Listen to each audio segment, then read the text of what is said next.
Palabra de Dios. Lucas, capítulo 19, versículos 28 al 40. Lleva por título, según la versión Reina Valera 1960, la entrada triunfal en Jerusalén. Dice la escritura en el nombre del Señor Jesús.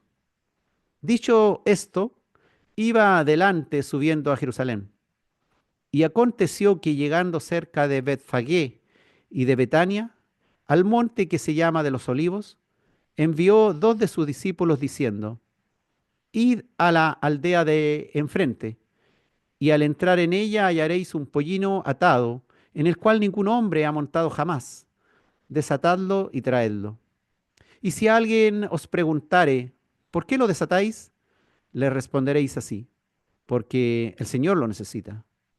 Fueron los que habían sido enviados, y hallaron como les dijo. Y cuando desataban el pollino, sus dueños les dijeron: ¿por qué desatáis el pollino? Ellos dijeron: porque el Señor lo necesita. Y lo trajeron a Jesús. Y habiendo echado sus mantos sobre el pollino, subieron a Jesús encima. Y a su paso tendían sus mantos por el camino. Cuando llegaban ya cerca de la bajada del monte de los olivos, toda la multitud de los discípulos gozándose comenzó a alabar a Dios a grandes voces por todas las maravillas que habían visto, diciendo: Bendito el Rey que viene en el nombre del Señor. Paz en el cielo y gloria en las alturas. Entonces algunos de los fariseos de entre la multitud le dijeron: Maestro, reprende a tus discípulos. Él respondiendo les dijo: Os digo que si estos callaran, las piedras clamarían. Ese es el texto que nos toca hoy día, la entrada triunfal a Jerusalén. ¿Por qué se dice que es una entrada triunfal si el gran prometido por Dios durante siglos entró cabalgando en un asno en vez de un caballo blanco como los grandes reyes y como los grandes reyes y conquistadores? ¿Qué nos trata de enseñar las Escrituras con respecto a la grandeza y lo que significa una entrada triunfal del Rey del universo? Dice la Escritura que Jesús entró a la ciudad de esta forma, para recibir una humilde demostración de adoración y honor de su pueblo, hombres comunes, obreros, campesinos, analfabetos, dueñas de casa, niños y mucha otra gente. Pareciera que el Señor quiere contagiarnos de su humildad. Todo esto, hermano, es una pálida visión de lo que sucederá cuando la iglesia entera se reúna con su Rey y Señor. Estos hechos de todas maneras fueron tan notorios e importantes que los cuatro evangelistas los mencionan. Jesús había estado ya en Jerusalén muchas veces antes, pero había algo muy especial de este viaje a Jerusalén. Estos hechos están enmarcados dentro de lo que fue la última semana de la vida del Señor, acá como simple hombre. Al acercarse a Jerusalén viniendo de Jericó, desde el este, Jesús y sus discípulos visitaron las aldeas de Betania y Betfagé, situadas también al este del Monte de los Olivos, solo a pocos kilómetros, todo esto al este de Jerusalén. Y dice la Escritura que, dicho esto, iba delante subiendo a Jerusalén. Dicho esto, ¿a qué se refiere? Después de advertir a sus seguidores con la parábola de las 10 minas en cuanto a los verdaderos planes de cómo se establecería su reino y su misión, Jesús continuó su camino firmemente hacia Jerusalén. Dice que iba adelante, subiendo a Jerusalén, encabezando la comitiva, sabiendo perfectamente lo que le esperaba, sabiendo que tendría que soportar la cruz antes de recibir el reino. El camino de Jesús no era fácil. Dios, sí, el Todopoderoso, se humillaría hasta lo sumo para poder salvar a seres humanos perdidos en delitos y pecados, para que fuéramos limpiados de los pecados, para que fuéramos adoptados hijos suyos, cumpliendo las exigencias de limpieza que Dios primeramente estableció, que la paga del pecado es muerte, que solo el derramamiento de sangre puede limpiar al pecador, solo la muerte de un cordero sin mancha puede limpiar al pecador. Jesús, sabemos, es aquel cordero sin mancha que redimió el pecado una vez y para siempre. Y para allá iba el Señor, subiendo a Jerusalén para ir a hacer su labor que es única, esencial, inigualable, irrepetible. Usted sabe que no todos los caminos del Evangelio son dulces y fáciles de caminar. Jesús iba a cuesta arriba, subiendo a Jerusalén, donde le esperaba el dolor y la traición, pero también la gloria por obedecer en todo a la voluntad del Padre Celestial. Así es la vida del cristiano. Tenemos situaciones que a veces se nos pone cuesta arriba el camino y podemos encontrarnos con grandes vítores de victoria, pero luego grandes derrotas. Pero la cruz no fue una derrota, la cruz también fue una victoria. Raras estas cosas que le pasaban al Señor. Una entrada triunfal como de un rey esperado de una manera totalmente diferente. Y una gran victoria en una cruz que era considerada maldita. En su sufrimiento debemos de admirarlo, hermano. No tenerle lástima a Jesús, para nada. En el sentido que debemos, más que nada, amarlo profundamente. No sentir lástima por él, sino que amarlo profundamente. Por su inmenso amor hacia nosotros, los pecadores, pues él sabía exactamente a lo que iba, lo que le esperaba. Jesús subía a la ciudad donde le acontecería lo que él había predicho tantas veces anunciando su muerte. Y también porque, como dijo el Señor ahí en Lucas 13:33, no es posible que un profeta muera fuera de Jerusalén.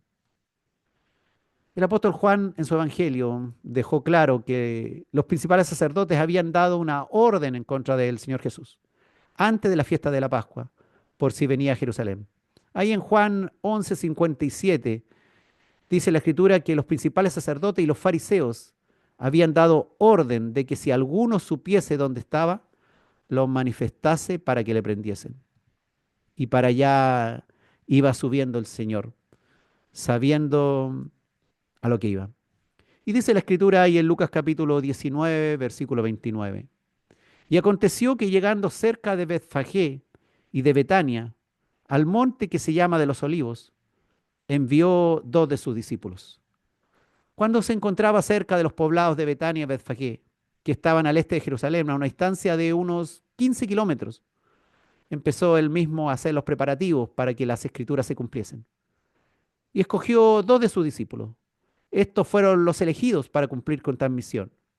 Fíjense ustedes, no envió un ejército ni una gran comitiva, solo dos, con voluntad para obedecer a la orden dada. Estos dos hombres simples que se le habían sumado, que iban a pie, no arriba de corceles o como con ímpetu, como lo hacían los romanos obligando al resto, sino que unos que humildemente caminando, en obediencia al Señor, iban creyendo que tal como dijo, iba a suceder. Y dice Lucas 19, versículo 30, diciendo el Señor Jesús, id a la aldea de enfrente y al entrar en ella hallaréis un pollino atado en el cual ningún hombre ha montado jamás. Desatadlo y traedlo.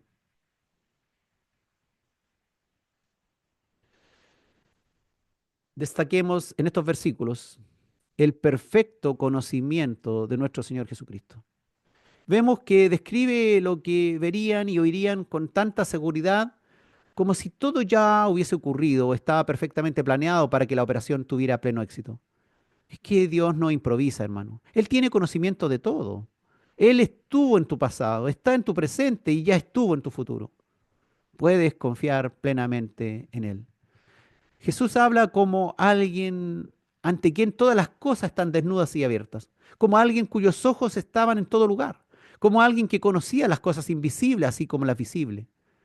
Es que Él es Dios omnipresente, que está en todo lugar, es omnisciente, que conoce todo lo que está pasando. Podemos observar lo mismo en otras partes del Evangelio. Se nos dice en un lugar que el Señor Jesús conocía los pensamientos de sus enemigos, en otro lugar que sabía lo que había en el hombre. Y también señala que sabía desde el principio quiénes eran los que no creían y quién le había de entregar. Un conocimiento como este solo es un atributo especial de Dios.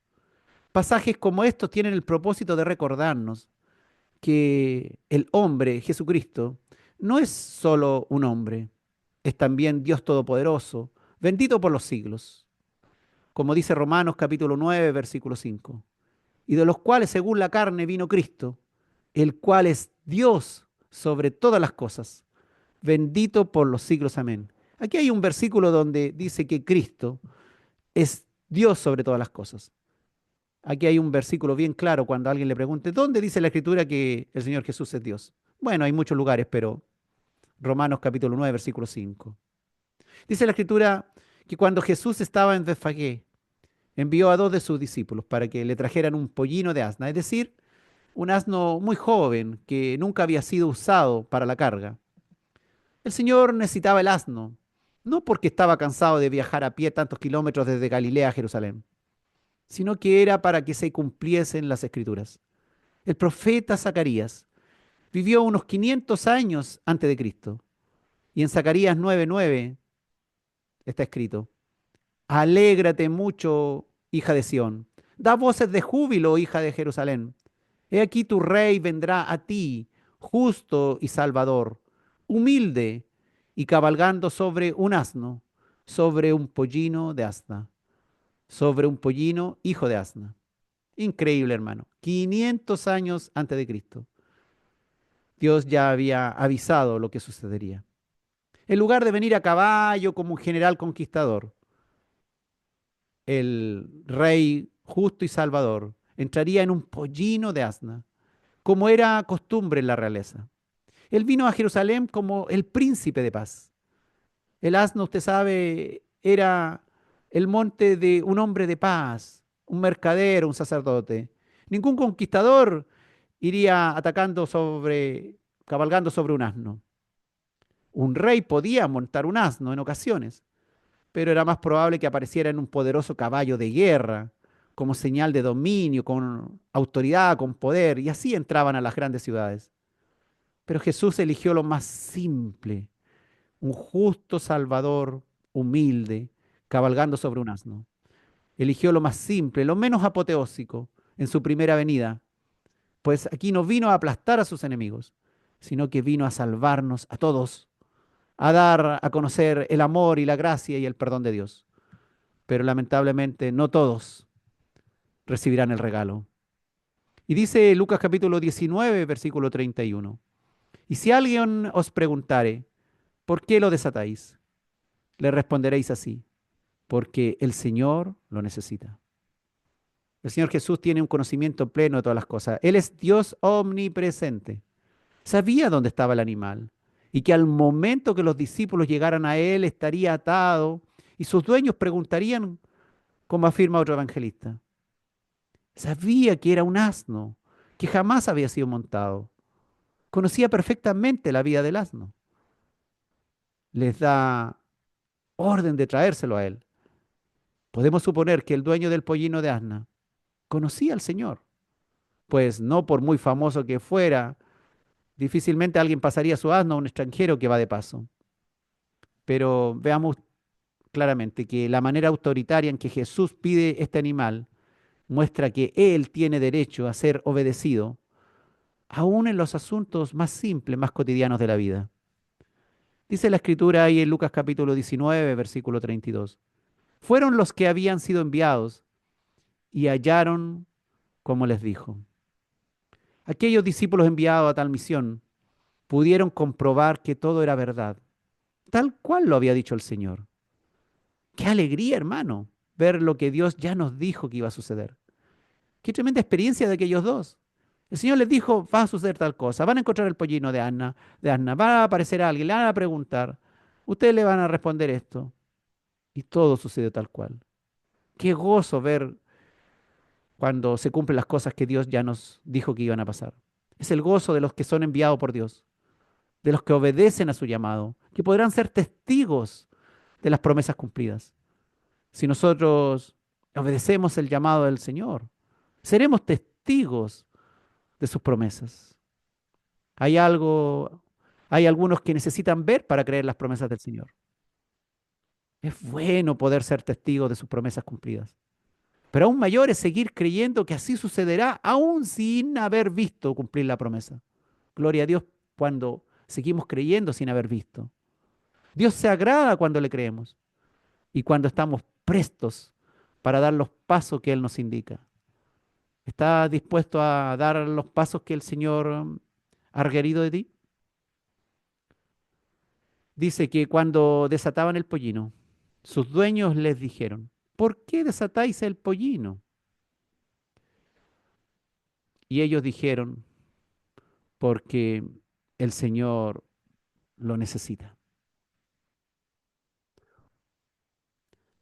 Y se cumplió tal cual el Señor le había anunciado.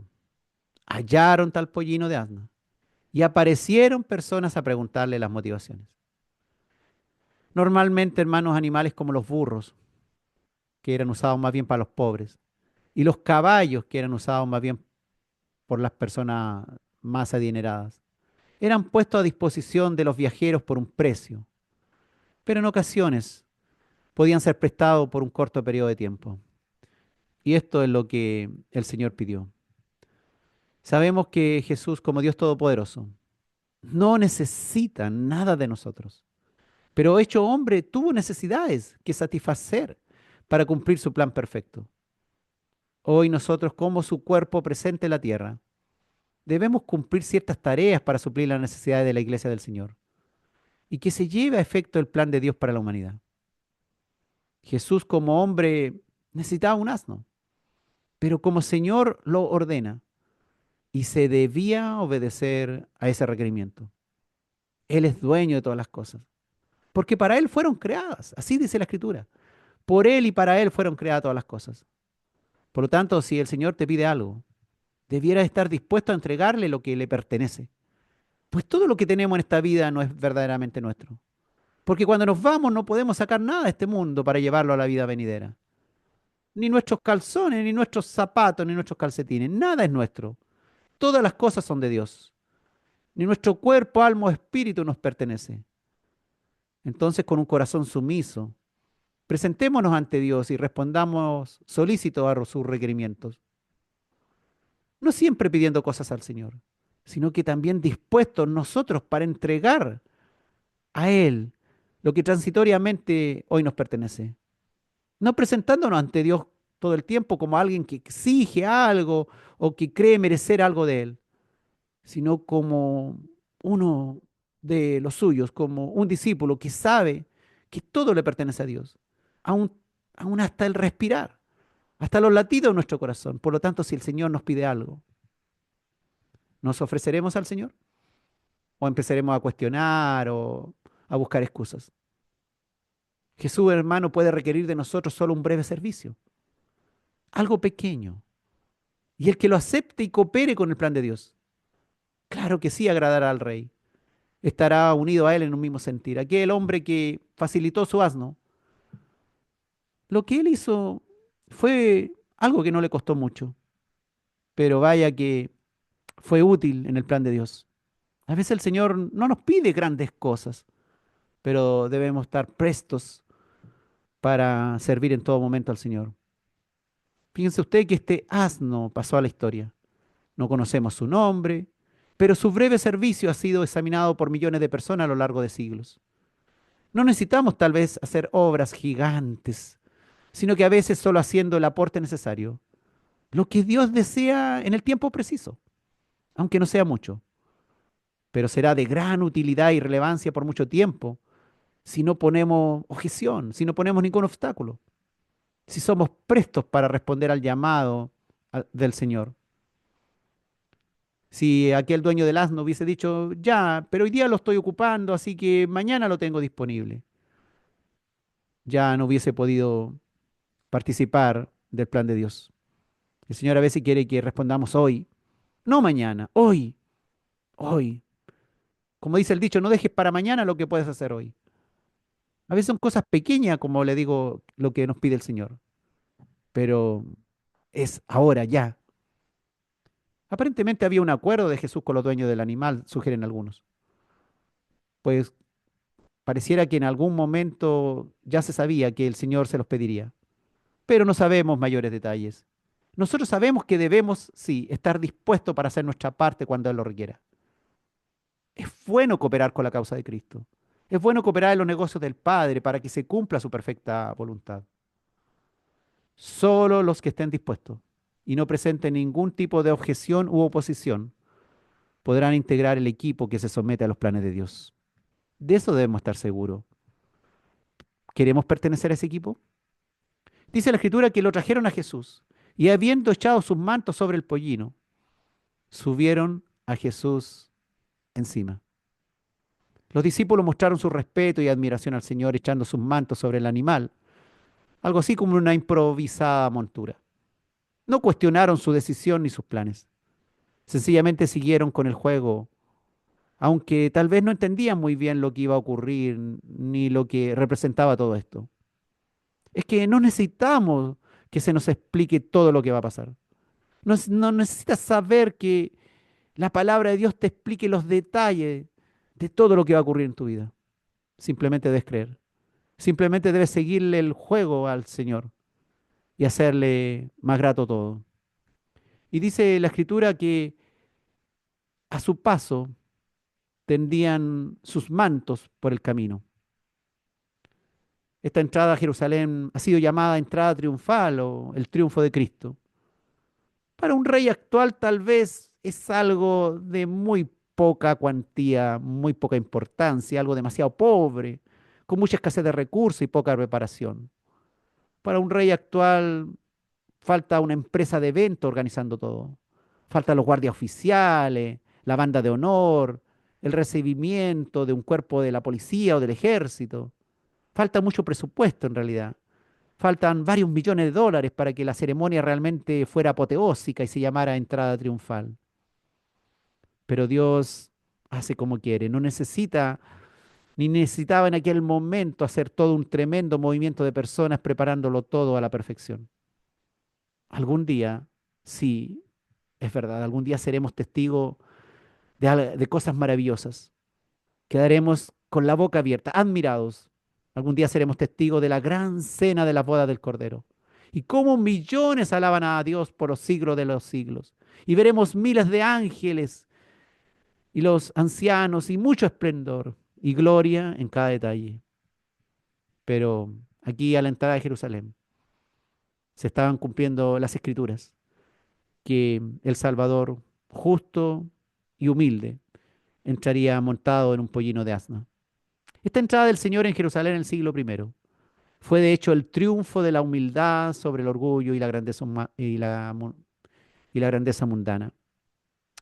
En realidad es el triunfo de la pobreza de espíritu sobre la riqueza material. Es el triunfo de la mansedumbre sobre la tiranía de los gobernantes humanos, que son avaros, ambiciosos, hambrientos de poder. Fíjense usted que la multitud honró a Jesús de forma improvisada como señal de respeto. Echaban sus mantos sobre el camino a modo de alfombra para que pasara Jesús el Rey.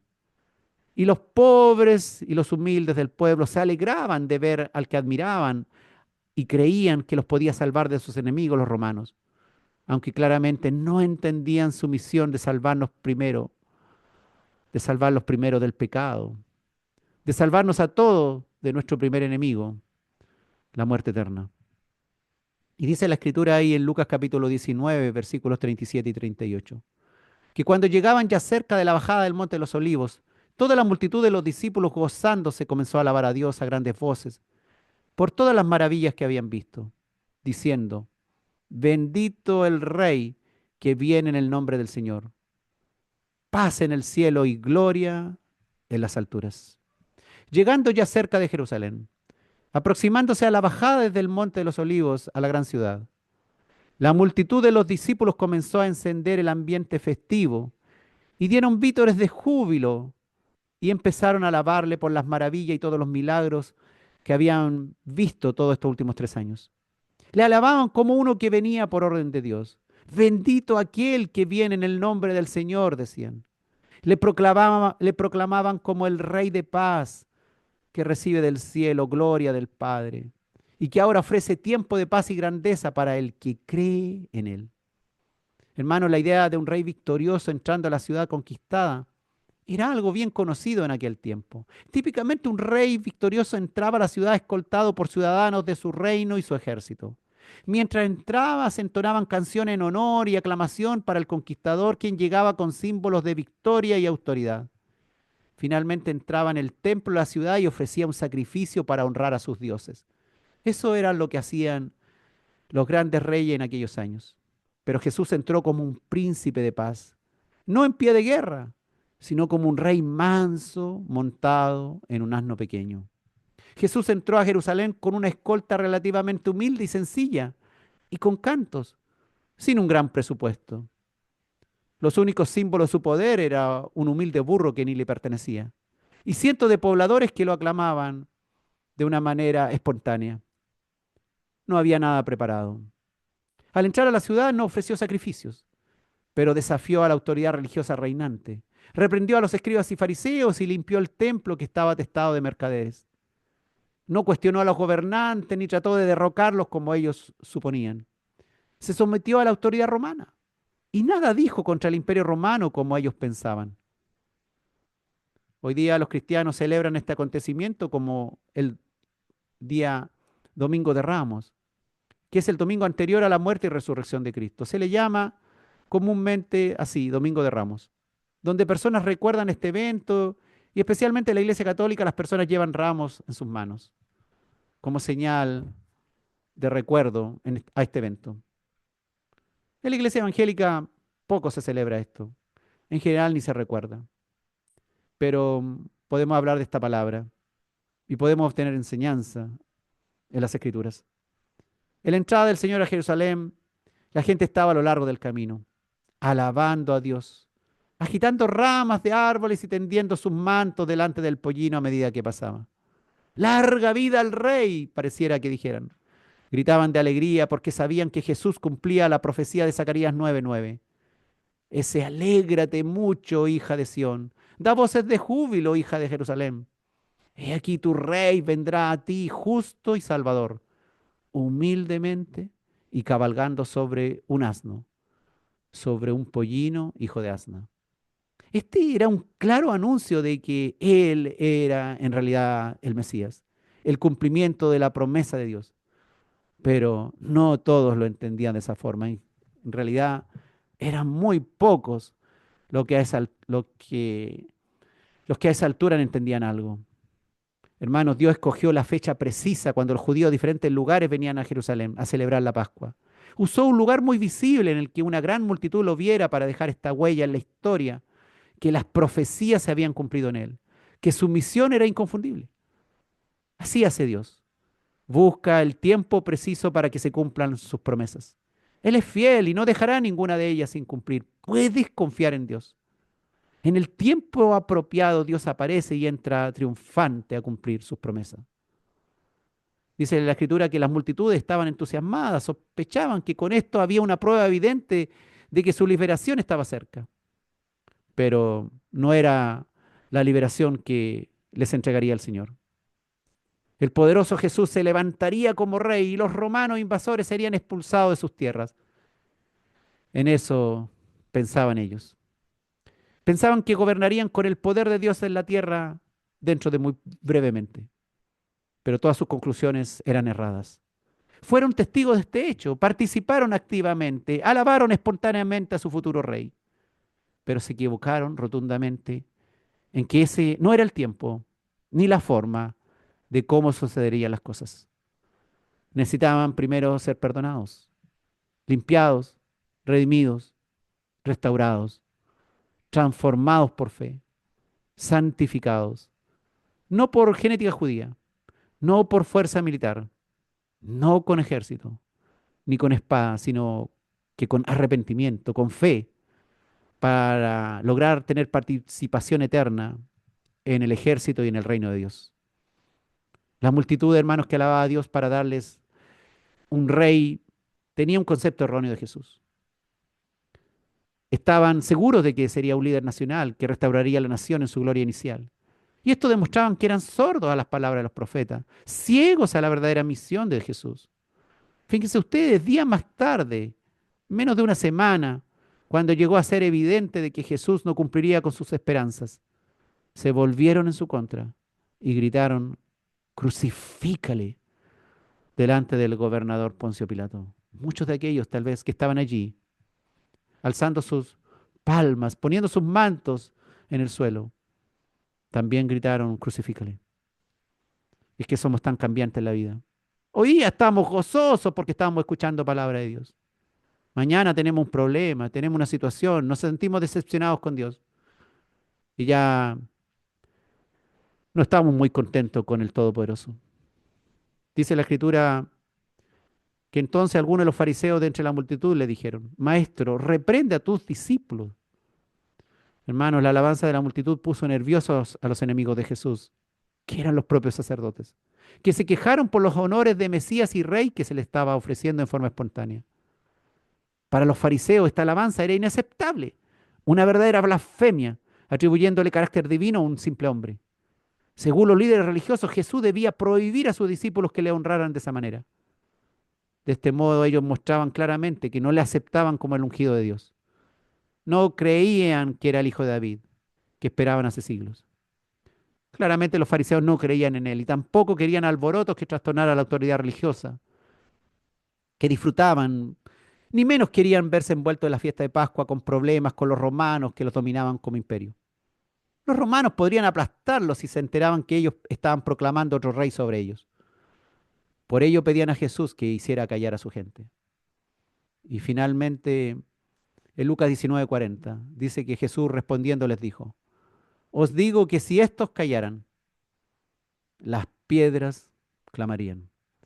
Jesús, contrariamente a lo que pedían los fariseos, les dio la razón a sus discípulos y reprendió a los religiosos, diciendo que si la gente callaba, aún las piedras clamarían. ¿Pero por qué dijo esto? ¿A qué se refiere con tal exageración que las piedras clamarían? Claramente es una hipérbole, una hipérbole literaria, una exageración para acentuar un punto importante.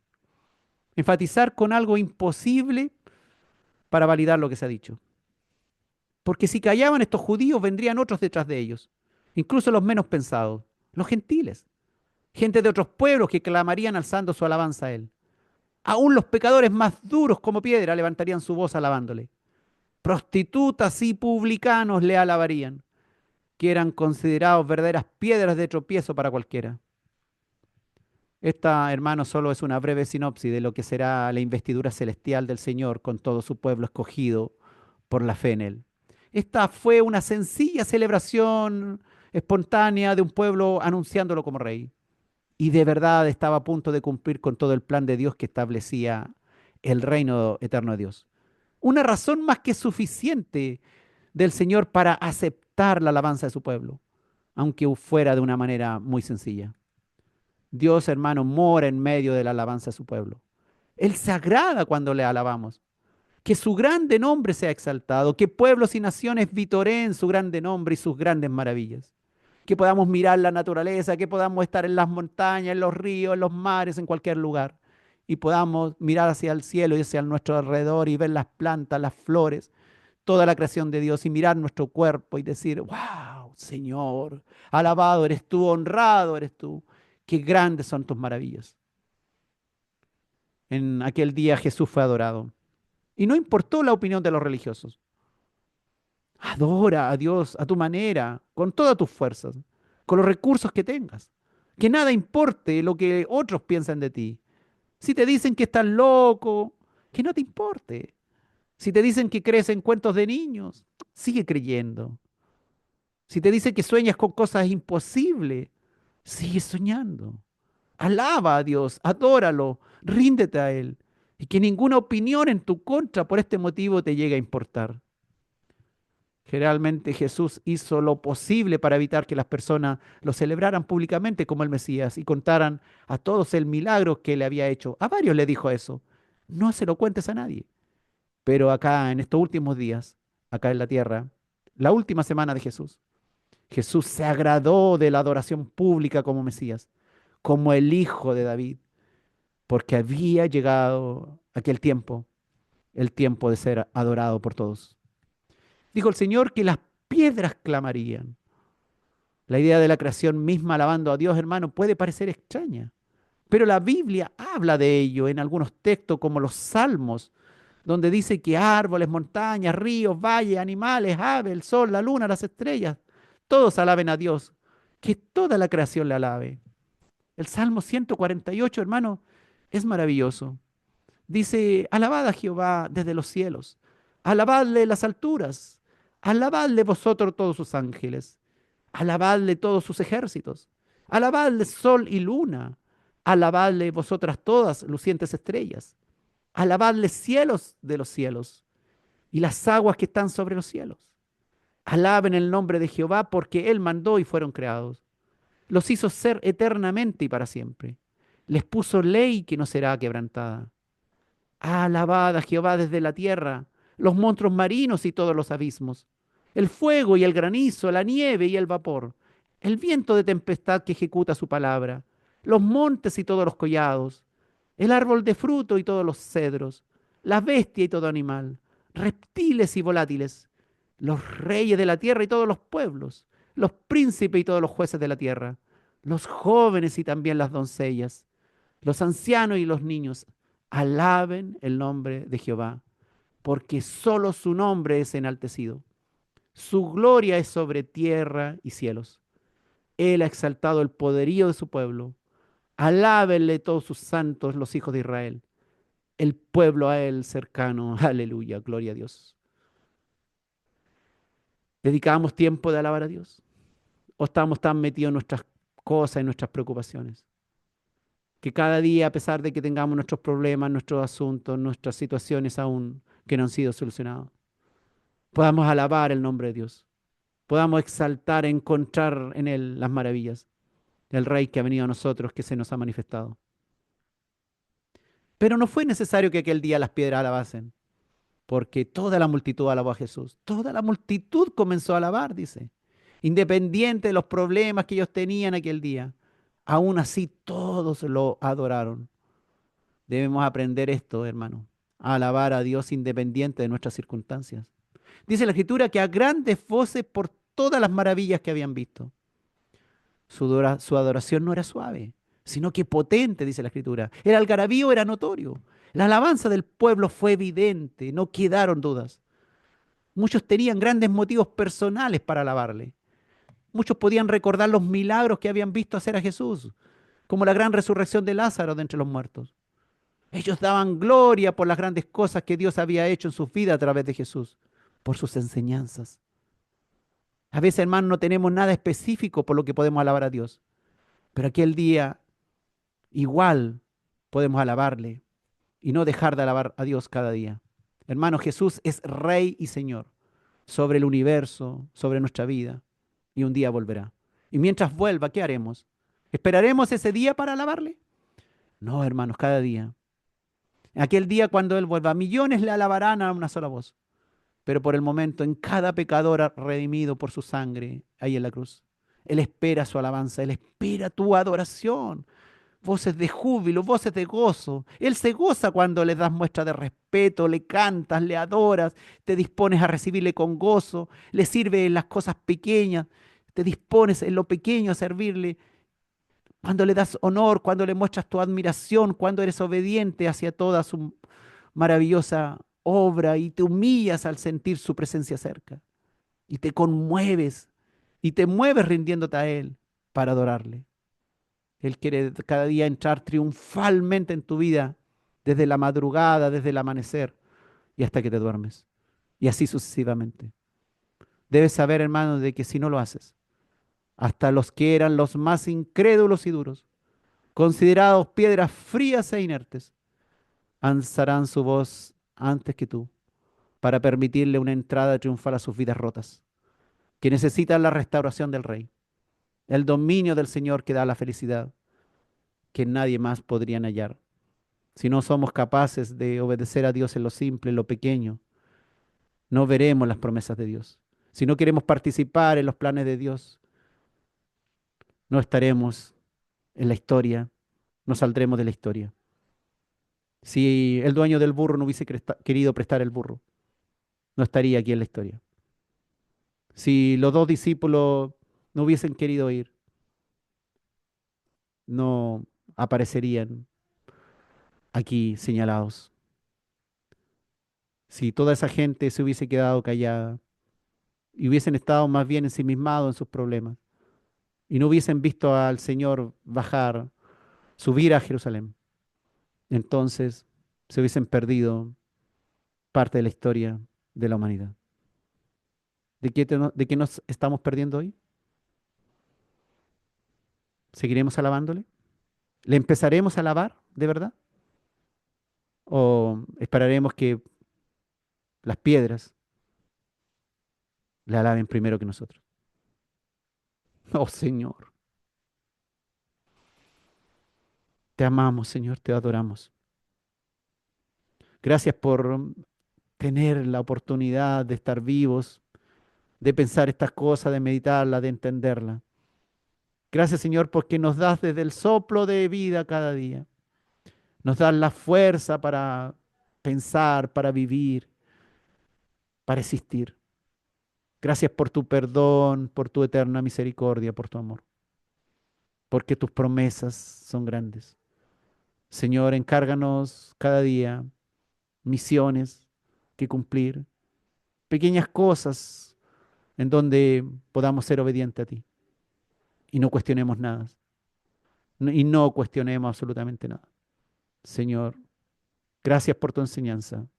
Bendice a cada uno de los que ha oído y ayúdale a entender en lo profundo de su ser la tremenda enseñanza que haces a nuestro corazón. En el nombre de Jesús. Amén.